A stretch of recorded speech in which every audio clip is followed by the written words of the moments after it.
Emmer's Novel. Book 2. Chapter 12. One thing only was wanting to make the prospect of the ball completely satisfactory to Emmer: its being fixed for a day within the granted term of Frank Churchill's stay in Surrey. For, in spite of Mr. Weston's confidence, she could not think it so very impossible that the Churchills might not allow their nephew to remain a day beyond his fortnight. But this was not judged feasible. The preparations must take their time. Nothing could be properly ready till the 3rd week were entered on, and for a few days they must be planning, proceeding, and hoping in uncertainty, at the risk, in her opinion, the great risk, of its being all in vain. Enscombe, however, was gracious in fact, if not in word. His wish of staying longer evidently did not please, but it was not opposed. All was safe and prosperous, and as the removal of one solicitude generally makes way for another, Emmer, being now certain of her ball, began to adopt as the next vexation Mr. Knightley's provoking indifference about it. Either because he did not dance himself, or because the plan had been formed without his being consulted, he seemed resolved that it should not interest him, determined against its exciting any present curiosity, or affording him any future amusement. To her voluntary communications Emmer could get no more approving reply than, "Very well. If the Westons think it worth while to be at all this trouble for a few hours of noisy entertainment, I have nothing to say against it, but that they shall not choose pleasures for me. Yes, I must be there. I could not refuse, and I will keep as much awake as I can. But I would rather be at home, looking over William Larkins's week's account, much rather, I confess. Pleasure in seeing dancing? Not I. Indeed, I never look at it. I do not know who does. Fine dancing, I believe, like virtue, must be its own reward. Those who are standing by are usually thinking of something very different." This Emmer felt was aimed at her, and it made her quite angry. It was not in compliment to Jane Fairfax, however, that he was so indifferent, or so indignant. He was not guided by her feelings in reprobating the ball, for she enjoyed the thought of it to an extraordinary degree. It made her animated, open-hearted. She voluntarily said, "Miss Woodhouse, I hope nothing may happen to prevent the ball." What a disappointment it would be! I do look forward to it, I own, with very great pleasure. It was not to oblige Jane Fairfax, therefore, that he would have preferred the society of William Larkins. No. She was more and more convinced that Mrs. Weston was quite mistaken in that surmise. There was a great deal of friendly and of compassionate attachment on his side, but no love. Alas! There was soon no leisure for quarrelling with Mr. Knightley. 2 days of joyful security were immediately followed by the overthrow of everything. A letter arrived from Mr. Churchill to urge his nephew's instant return. Mrs. Churchill was unwell, far too unwell to do without him. She had been in a very suffering state, so said her husband, when writing to her nephew 2 days before, though from her usual unwillingness to give pain, and constant habit of never thinking of herself, she had not mentioned it. But now she was too ill to trifle, and must entreat him to set off for Enscombe without delay.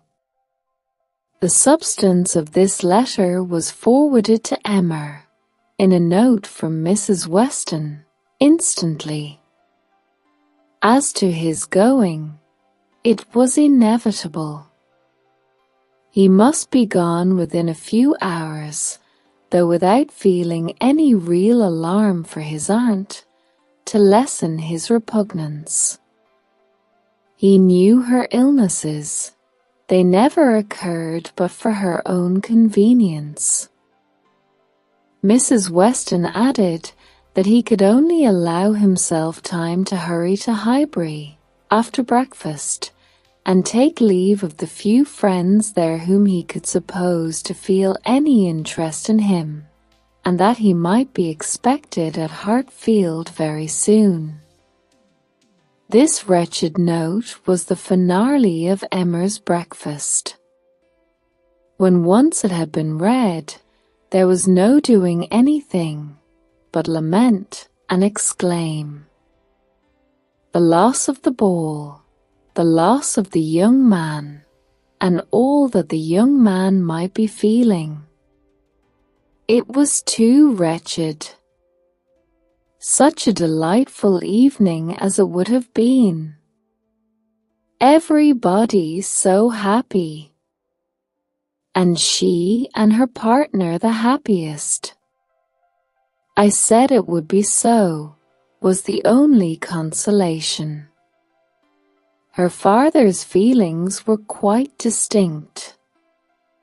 He thought principally of Mrs. Churchill's illness, and wanted to know how she was treated.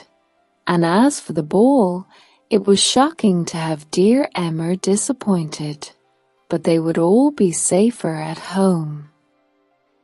Emma was ready for her visitor some time before he appeared, but if this reflected at all upon his impatience, his sorrowful look and total want of spirits when he did come might redeem him. He felt the going away almost too much to speak of it. His dejection was most evident. He sat really lost in thought for the first few minutes, and when rousing himself, it was only to say, "Of all horrid things, leave-taking is the worst."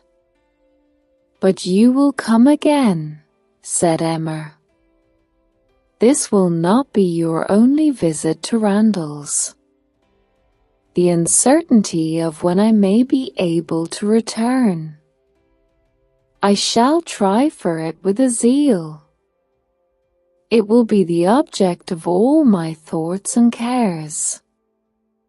And if my uncle and aunt go to town this spring, but I am afraid they did not stir last spring, I am afraid it is a custom gone forever. Our poor ball must be quite given up.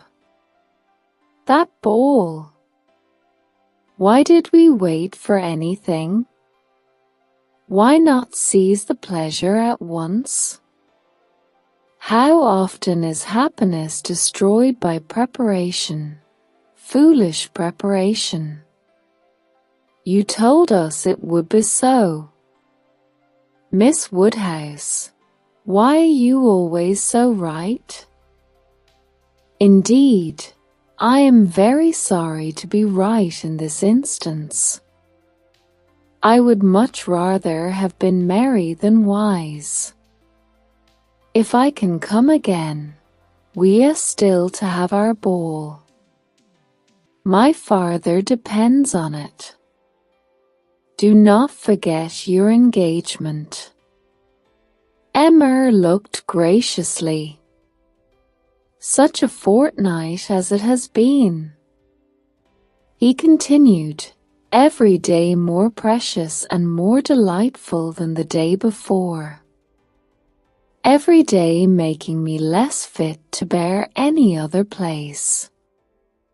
Happy those who can remain at Highbury, as you do us such ample justice now," said Emma, laughing. "I will venture to ask whether you did not come a little doubtfully at first? Do not we rather surpass your expectations?" "I am sure we do. I am sure you did not much expect to like us. You would not have been so long in coming if you had had a pleasant idea of Highbury." He laughed rather consciously, and though denying the sentiment, Emma was convinced that it had been so. "And you must be off this very morning?" "Yes, my father is to join me here. We shall walk back together, and I must be off immediately. I am almost afraid that every moment will bring him. Not 5 minutes to spare even for your friends Miss Fairfax and Miss Bates?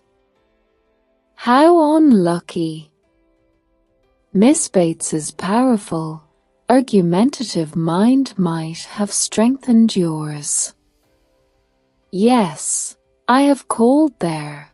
Passing the door, I thought it better.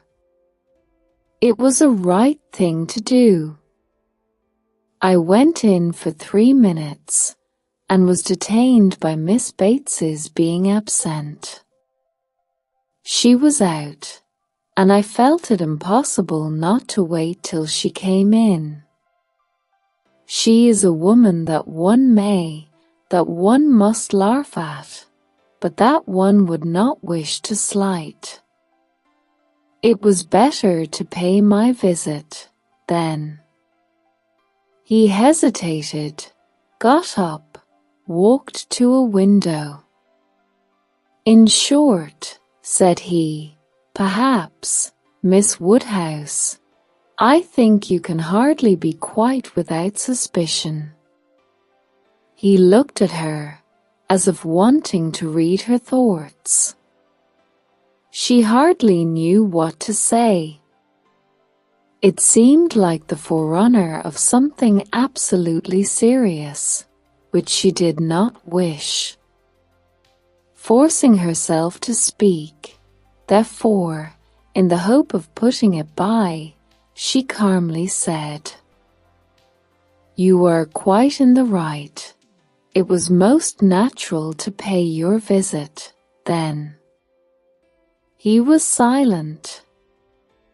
She believed he was looking at her, probably reflecting on what she had said, and trying to understand the manner. She heard him sigh. It was natural for him to feel that he had cause to sigh.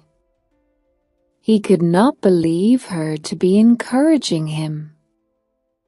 A few awkward moments passed, and he sat down again, and in a more determined manner said, "It was something to feel that all the rest of my time might be given to Hartfield. My regard for Hartfield is most warm." He stopped again, rose again, and seemed quite embarrassed. He was more in love with her than Emma had supposed, and who can say how it might have ended if his father had not made his appearance? Mr. Woodhouse soon followed, and the necessity of exertion made him composed. A very few minutes more, however, completed the present trial. Mr. Weston, always alert when business was to be done, and as incapable of procrastinating any evil that was inevitable, as if foreseeing any that was doubtful, said it was time to go, and the young man, though he might and did sigh, could not but agree to take leave. "I shall hear about you all," said he. "That is my chief consolation. I shall hear of everything that is going on among you. I have engaged Mrs. Weston to correspond with me. She has been so kind as to promise it. The blessing of a female correspondent, when one is really interested in the absent. She will tell me everything.